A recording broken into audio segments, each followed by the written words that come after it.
This video is intended on highlighting why synchronous interactions can enhance students' perception with online learning. Why should I adopt synchronous online activities? When students and faculty have a chance to have real-time interactions, they have the opportunity to receive instant feedback, feel engaged, exchange ideas with others in the class, and also are expected to adopt an active behavior. As Christie, Guanardina, Rice, and many others that have studied social presence theories in the 80s and 90s discovered, when interacting virtually, it is important to foster a feeling of being there.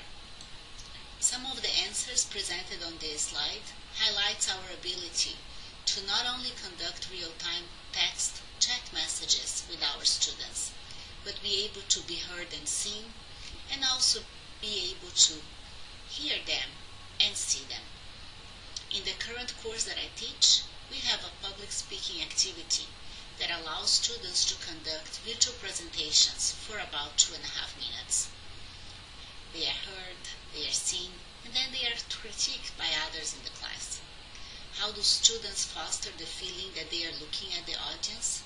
By looking at the computer cameras, to pass that feeling of being there and establishing eye contacts with others in the virtual class.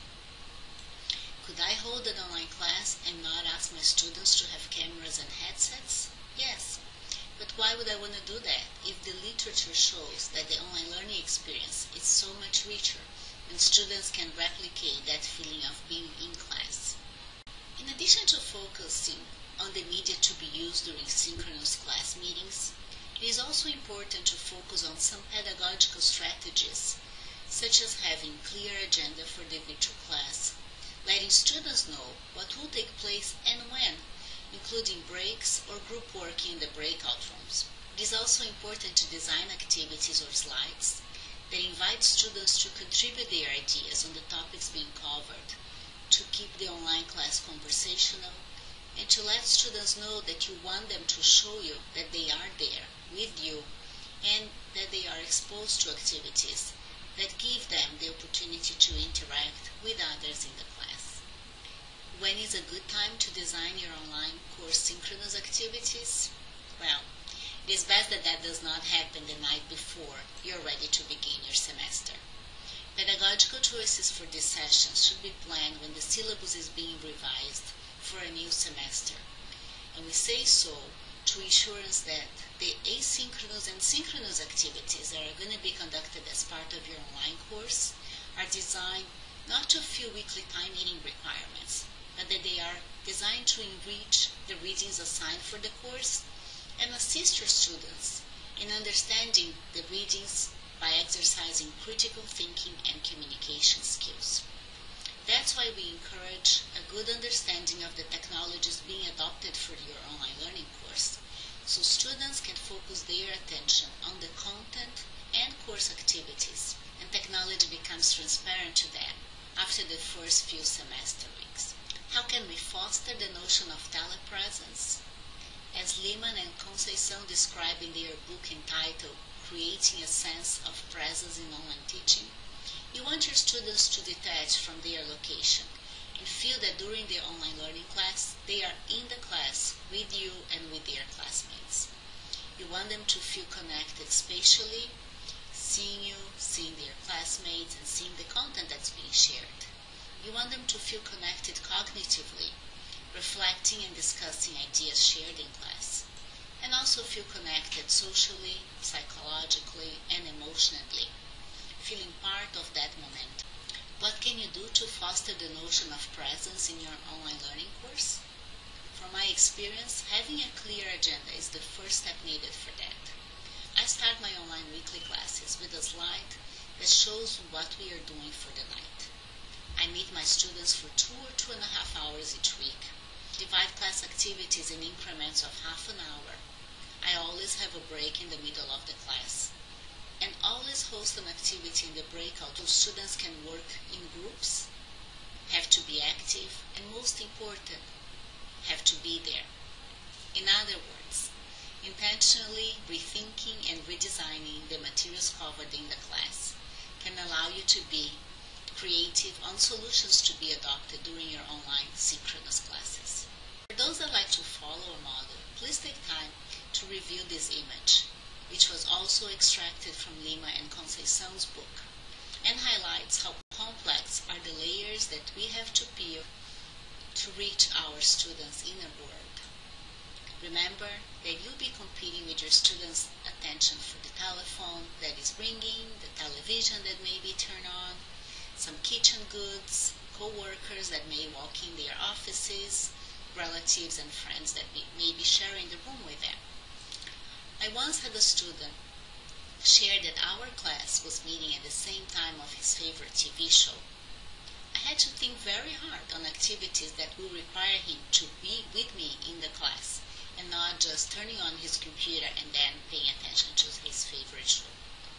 My classes always have a brief quiz, keep students arriving to class on time, and is making them keep up with their readings for the week.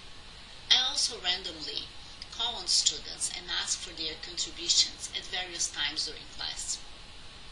I make sure that I add polling features and pop up multiple choice and open-ended questions throughout our conversation to make sure that they are there and adopt an active behavior. This slide complements what was just described and illustrated before, that you have many tools to assist you determine your students' online class presence.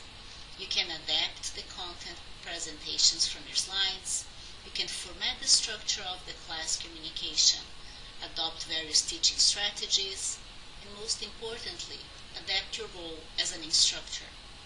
You can also ensure that technology becomes transparent to students over time, and that students know who to call if they have technical glitches and are in need of technical support during your online class.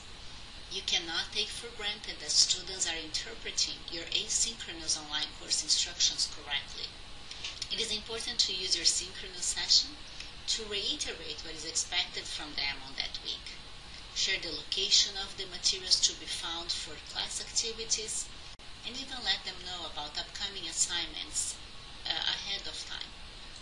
This is an example of how contextualizing things for your students matter. You may have many ideas come to mind when you think of a free espresso or a free puppy. Since many of our student learning centers have coffee vendors, this image gives you a better understanding of the text message included in the previous slide. However, this slide shows you a very different meaning for it. I thought that it was very clever of Sam Ash Music Store to have the idea of not posting a "No Children Allowed" alone in the instrument room, and then instead use this following sign, that unattended children would receive a free coffee and a free puppy. Imagine how many parents will be happy to receive a free puppy coming from a music store, or having coffee being offered to their youngsters. The final message that I would like to share with you is related to information richness. This is a concept developed by Deft and Langell in the 80s that states that the media format matters and that the more ways that you can use to convey a message, the better it will be received. I have extracted this slide from my own dissertation, which was intended to understand if using video would make a difference in the online learning students' experience. The final slide was intended to show you a brief video clip of Maulik Patel conducting his on-class presentation. We hope to be able to upload that file for you in the activity section. Thank you.